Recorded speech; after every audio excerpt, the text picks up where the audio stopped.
नमस्कार, आदाब। आप देख रहे हैं न्यूज़ लाइन 24। हम कलम के सिपाही हैं और अपनी लड़ाई कलम से ही लड़ेंगे। और तारीख़ हमें बताती है कि कलम से लड़ने वालों की कभी हार नहीं होती है। जमहूरी निज़ाम में हुकूमतें आती भी है और हुकूमतें चली भी जाती है। हुकूमतों का कुछ फ़ैसला अवाम के हमायत में होता है तो कुछ फ़ैसला अवाम के मुखालिफ में।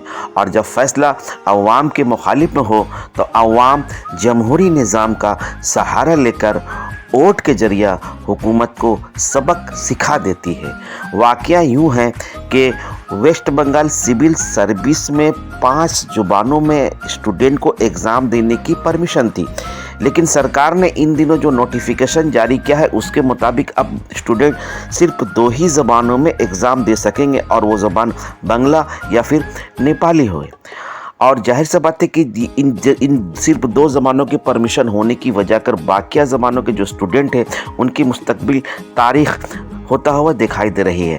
अपनी मुस्तकबिल को बचाने के लिए जो स्टूडेंट है वो वेस्ट बंगाल के वज़ीर आला ममता बनर्जी को एक लेटर लिखकर इस जानिब तवज्जो मबज़ूल करा रहे हैं और ये गुहार लगा रहे हैं कि उनकी जो मुस्तकबिल है, जो अंधेरा होता हुआ दिखाई दे रहा है, उसको बचा लिया जाए। 10 के मुस्तकबिल को बचाने के लिए और उर्दू को बचाने के लिए रानीगंज में कारवान अदब और अंजुमन इमदाद बाहमी की जानिब से एक प्रोग्राम जो मुनक्किद की गई थी, उसमें मेहमान खुसूसी के तौर पर मुबारक अली मुबारकी शामिल हुए और इस तकरीब की निज़ामत प्रोफेसर साबरा खातून हिना ने की। आइए तफसील रिपोर्ट के लिए आपको रानीगंज लेकर चलता हूँ। लेके यहाँ पे एहतजाज चल रहा है, आप लोग उसका एग्ज़ाम कर रहे हैं, परीक्षा दे रहे हैं, पढ़ रहे हैं, क्या फील कर रहे हैं अगर ना हो तो?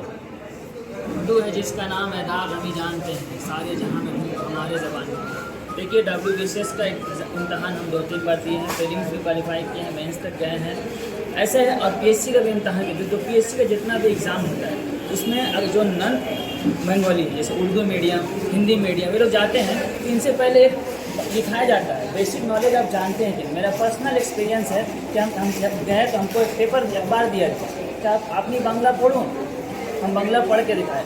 वो बोला बांग्ला लिख के जाए ना, हम लिखने बोला, हम लिखे भी। अब यहाँ ऑर्डर आ गया है कि उर्दू को हिंदी को हटा दिया गया और 300 नंबर का कंपलसरी पेपर कर दिया गया। तो अब बताइए, ऐसे में तो उर्दू मीडियम का स्टूडेंट तो फेल। आप तो खुद स्टूडेंट हैं ना? आप तो खुद स्टूडेंट हैं ना उर्दू का? हाँ, अगर हाँ तो क्या फील हो रहा है आप लोगों को? बहुत तकलीफ हो रहा है, क्योंकि इसका मतलब ये होगा कि अब हम लोग वेस्ट बंगाल में एडमिनिस्ट्रेटिव सर्विस से महरूम हो जाएंगे। हम लोग आला ओहदे पे कैसे जाएंगे? क्या नाम हो? नाम क्या हो? इजहार असमी। इसी तरह से अभी हुकूमत मगरबी बंगाल की जो वज़ीर आला हैं, हमारी दीदी जो हमारी माँ की तरह भी हैं और फराहम कर दे, क्योंकि एक बहुत ही खुशाइंद बात है कि 2011 में आपकी हुकूमत आने के बाद 2022 तक मुतअद्दिद शोबों में बहुत सारे ऐसी जगह बहुत सारी जहाँ पे हमारा पहुँचना बड़ा मुश्किल हुआ करता था, लेकिन आपकी आमद के बाद CS ऑफिसर बने उर्दू मीडियम के तलबा होने के बाद बहुत सारे हुकूक हमें हासिल हुए, बहुत सारी मराहत। यह सिलसिला चलता रहना चाहिए था। किसी न किसी वजह से कहीं ना कहीं कोई कमी महसूस हो रही है, जिसकी वजह से हम अपनी माँ जैसी ममता रखने वाली वज़ीर आला से आज इस पैनल में मैं उनसे इल्तिमास करूंगी कि वो यहाँ आए और चंद जुमलों में अपनी WBCS का इम्तहान पास करते हैं, वीडियो बनते हैं, वो फिर तरक्की करके SDO बनते हैं और तरक्की करते हैं एडिशनल मजिस्ट्रेट, उसके बाद DM सेक्रेटरी का पोस्ट हो जाता है। इसी तरह कुछ बच्चे जो DSP बन जाते हैं WBCS ग्रुप B में जाकर, वेस्ट बंगाल पुलिस सर्विस, वो DSP से तरक्की करते करते DIG, कभी-कभी IG तक जाकर रिटायर होते हैं। बाद में उनको IPS और IAS मिल भी जाता है। सब कुछ तो ठीक ही चल रहा था, लेकिन अचानक आज से करीब 6 महीने पहले, 5 से 6 महीने पहले की बात है कि अचानक एक खबर गश्त करने लगी, खासतौर से सोशल मीडिया पर। क्या कार्यक्रम चला? आज रानीगंज की 2 तंजीमें हैं एक है अंजुमन इमदाद बाहिमी और दूसरा कारवान अदब। ये दोनों ऑर्गेनाइजेशंस ने मिलकर एक प्रोग्राम लिया है WBCS एग्ज़ाम के सिलसिले में। हुआ ये है कि 15 मार्च 2023 को गवर्नमेंट ऑफ वेस्ट बंगाल का एक गैजेट नोटिफिकेशन हुआ है, जिसके ज़रिए हम लोगों को ये पता चला है कि WBCS एग्ज़ाम में जो पहले इंग्लिश के साथ कंपलसरी लैंग्वेज में उर्दू, हिंदी, बंगला, नेपाली और संथाली 5 में से हम लोग कोई भी एक लैंग्वेज चूज़ कर सकते थे। लेकिन ये 15 मार्च के नोटिफिकेशन के मुताबिक अमेंडमेंट करके सिर्फ 2 ज़ुबान को रखा गया है, 2 लैंग्वेज को, बंगला और नेपाली, जिसमें से आप चॉइस कर सकते हैं। और इसमें जो क्वालिफाइंग मार्क्स रखा गया है 30% वो लाना ही पड़ेगा।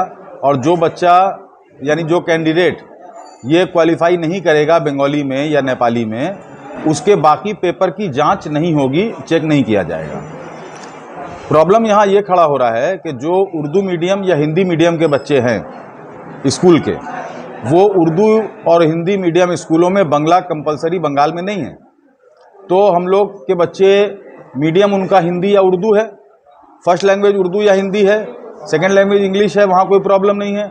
लेकिन बंगला जिसने 10 साल पढ़ा नहीं, 11-12 में भी नहीं पढ़ा, ग्रेजुएशन में भी नहीं पढ़ा, अचानक जब उसको कहा जा रहा है कि बंगला के पेपर में आपको क्वालिफाई करना होगा, और पेपर भी है 300 नंबर का, जिसमें प्रेसी writing, essay writing, paragraph writing, report writing, translation, और उसके अलावा जाहिर बात है 300 नंबर का पेपर है तो ग्रामर कंपोजिशन भी होगा। तो जिसने कभी बंगला नहीं पढ़ी है, अचानक उसके ऊपर इतना वज़न डाल दिया जाएगा तो वो तो फेल होना ही है। तो नतीजा ये होगा कि हमारे जो उर्दू और हिंदी मीडियम के जो बच्चे हैं, ये लोग WBCS में कभी पास नहीं कर सकेंगे। तो हम लोग ये चाहते हैं कि बंगाल में जितने भी उर्दू मीडियम या हिंदी मीडियम स्कूल हैं, गवर्नमेंट के एडेड स्कूल, स्पॉन्सर्ड आजकल होता है, ये सारे स्कूलों में क्लास 5 से लेके क्लास 10 तक बंगला कंपलसरी की जाए, बंगला के टीचर दिए जाएं। और ये 5 से 10 तक जाते जाते 6 साल लगेगा। 6 साल के बाद ये WBCS में बंगला कंपलसरी किया जाए, हम लोगों को कोई एतराज़ नहीं है।